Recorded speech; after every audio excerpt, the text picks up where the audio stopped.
Dear investor, in this update, the key focus is normalization of monetary policy in the US and the effect of the same on the Indian markets. But before that, let us look at the strong reform momentum that India as a country is experiencing.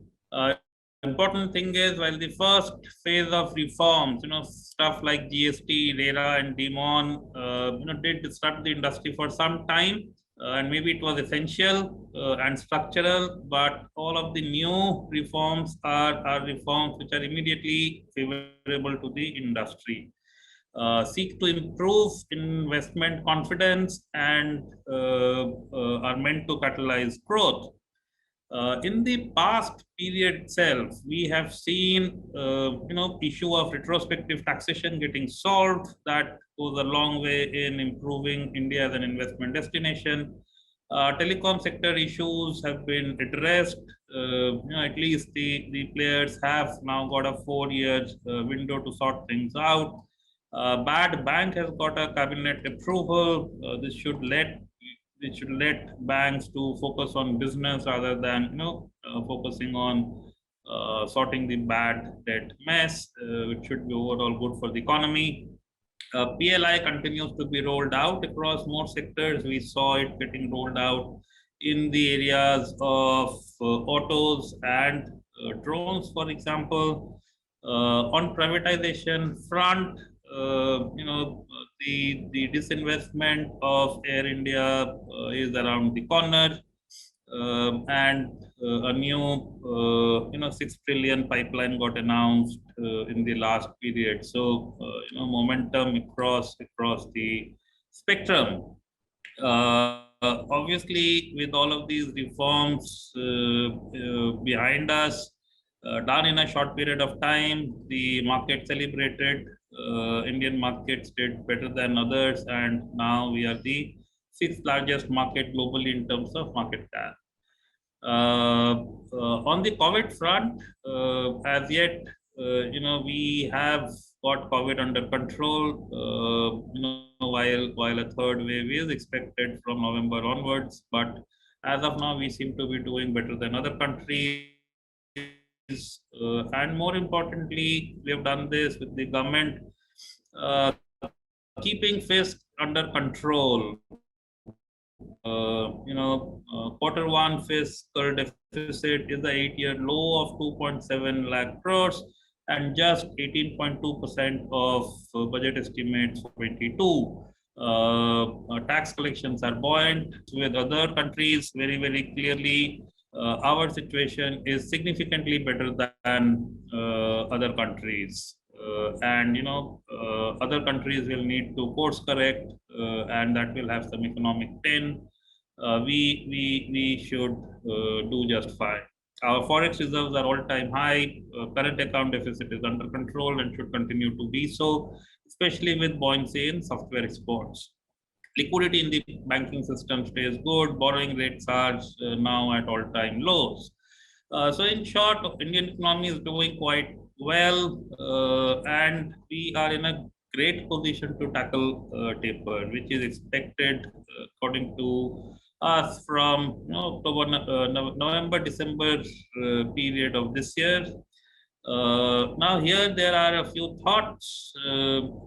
One, tapering would be steady and slow, 15 to 20 billion a month, maybe taken off from 120 billion dollars of purchases. And what this actually implies is that the Fed balance sheet would continue to expand, at greater than trend rates deep into next year. And the other thing that would happen is US deficit financing could be lower going forward. Now, we see the following panning out. One, the US government spends would reduce before the taper begins. The last of the US government support checks have already been dispatched in the month of September. Going forward, the program is closed. It means that the incrementally going forward, the fiscal deficit reduces, and the need and the availability of paper for the Fed to buy itself is lower. While up till, let's say, November, Fed continues to buy at the earlier $120 billion rate, which means that in the first few months, there is a chance that yield continue to remain at lower levels, even after the taper period getting announced. US economic recovery is strong. Yes, it has seen some amount of slowdown, more because of the strong COVID-3 wave, but otherwise it's quite strong. Once the COVID recedes there, the strength should again come back. So people who have stopped getting government support should be able to find jobs. What it will also do is, the wages they get would be taxed, and the tax revenues would again go towards reducing the fiscal deficit of the government. Once again supporting the cause of reasonably low bond yields deeper into the future than what an end of taper would imply. At the same time, given the strong savings that the US population has and the lower than before leverage, the impact on US purchasing power should be minimal. And the thought is that the rebound from COVID lows should continue. Third, when Fed asset purchases reduce, the thought is that they were probably doing more than what was needed, and it resulted in excesses around the world. Now the point is that if we see the trend of FPI flows, India has received only normal flows of around $45 billion from 2019 till let's say September end. An average of $17 billion a year, assuming we get just about, let's say, 10 billion in 21. Versus this, in the 12 to 14 period, the earlier period of high global liquidity, we got $60 billion. An average of 20 billion a year, when our economy and markets were much smaller. So clearly it shows that, probably the global liquidity sloshing around has missed the Indian equity market this time around. And when taper does happen, in terms of flows, we should be less impacted. Moreover, Indian markets are now more determined by Indian flows. Institutional equity flows into mutual funds have been super strong, and more importantly, now Indian investor is coming into the markets in larger strength. We are just about seeing 14% of Indian households directly invested into the market. The number is substantially higher for similar countries, but maybe at a larger per capita. As we as a country grow richer, we should expect our 14% number to expand gradually, but sustainably deeper into larger numbers. And that would mean that the influence of foreigners on our markets should be expected to continue to reduce. Well, the other thing that happens is US dollar appreciates because there is less issuance of the same, and the yields increase. Yes, that can happen. Last time around, when it happened, rupee did depreciate. This time around, policy permitting, we could be more stable given the strength of reserves and the fact that our current account is now more balanced than in the past. With the software piece, which is the largest net export from India, being very strong. But yeah, we should be ready for some amount of depreciation, more because of policy leaning than anything else. And that should not be negative for markets, save for some amount of volatility that it brings in.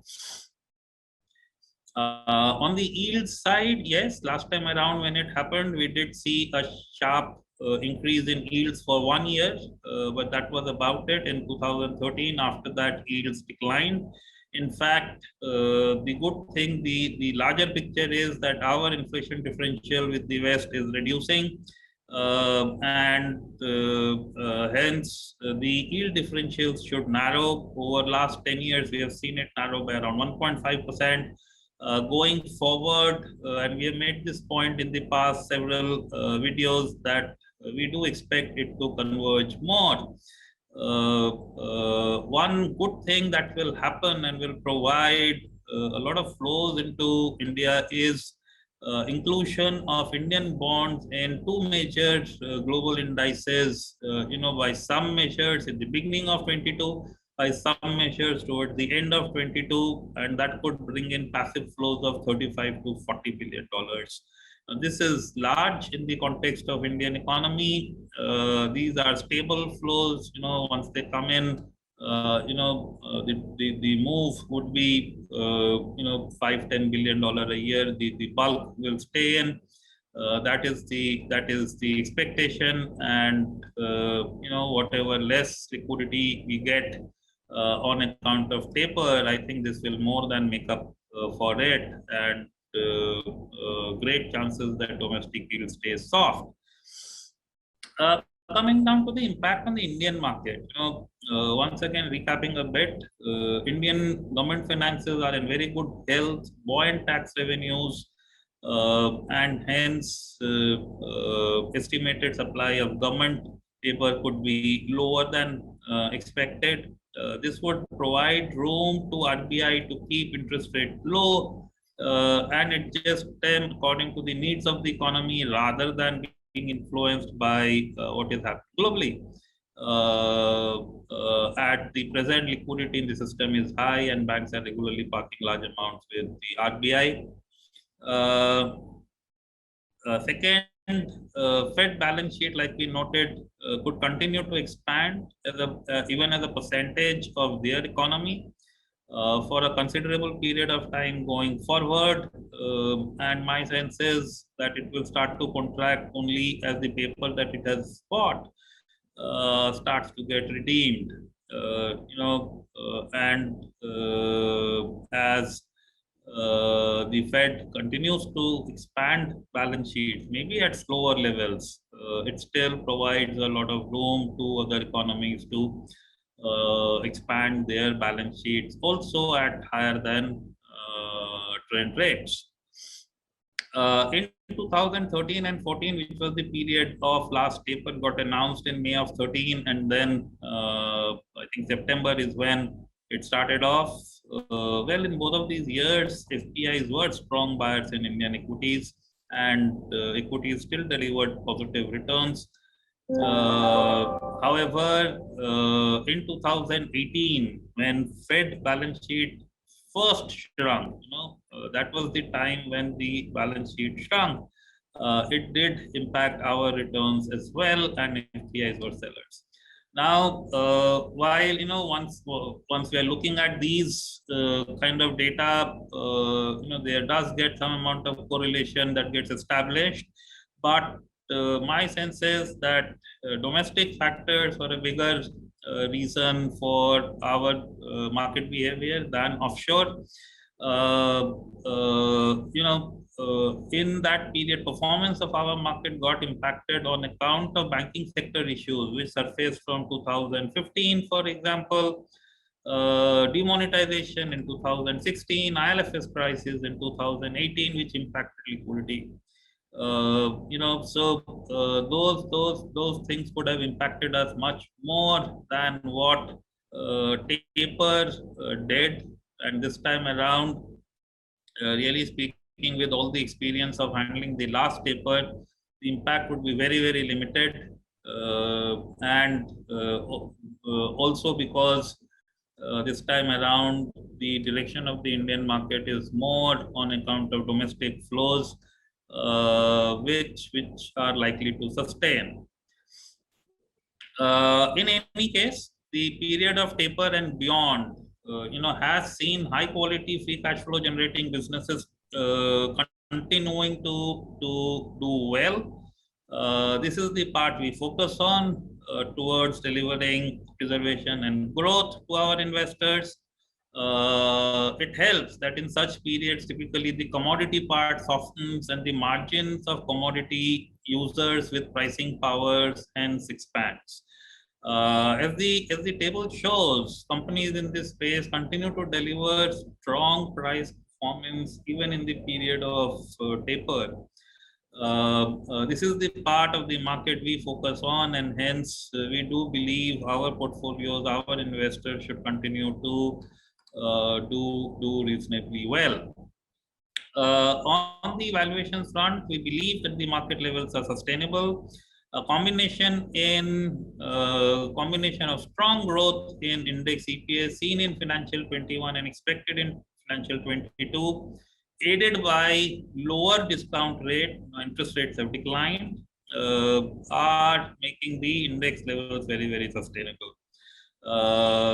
We have seen a 15% expansion of earnings in 21 and expect to see another 37% in 22, followed by 17% in 23. So really speaking, earnings momentum is expected to be very strong versus what we have seen over the past 7-8 years. And this is what we really believe markets would focus on for performance. Bond yields have reduced, and yes, while it may retrace a bit of the reduction, chances are that over the period of 3 to 5 years, we could see lower bond yields, especially if liquidity stays higher as our bonds get included in global indices.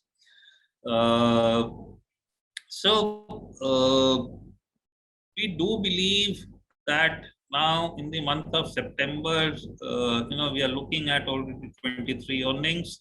There is some cushion in valuations, and that should help the market withstand any taper tantrums. Taper itself should cause lesser volatility, as we noted before, as the policymakers are more experienced. Just a thought on Evergrande, the Chinese developer, which is on the brink of a collapse, or should I say, more unable to pay near-term interest on the debt it has, and there are fears of a contagion. Well, I see this as a low probability event. Evergrande is a real estate developer and not a financial entity, and hence its chances of creating a domino effect is low. Second, Chinese banks are themselves some of the largest banks globally, and they account for most of the exposure. Most of the banks are PSU banks, and well, they are in a position to provide for it and sustain themselves. It may result in some slowdown in Chinese growth, but will probably not slosh around beyond China. Offshore entities have really a smaller exposure to the debt. Once again, it is a high yield debt. In some mutual funds, some treasuries, but logically speaking, when somebody is taking this kind of a risk, it would not be levered yet again, and hence once again the contagion would probably not be there. One thing that can happen is that China is a large part of EM indices. If China experiences a slowdown, the attractiveness of index emerging market reduces a bit, and that may impact some flows. However, very clearly, what may happen is now that we are the 6th largest market, more money may come directly through India fund rather than getting routed through Chinese fund. So the downtick that we are seeing in the index could prove to be a good entry point in this context. I do believe that focus on quality is a must at this juncture of the market. Do expect the market to consolidate given the coming taper and a large IPO pipeline. While valuations may still present some upside, commodity space should be avoided. in the high quality space, given that our projections do show that the next 2 years space leaders amongst mid caps could do a tad better, maybe this part could continue to provide better returns as well. With these thoughts, thank you and happy investing.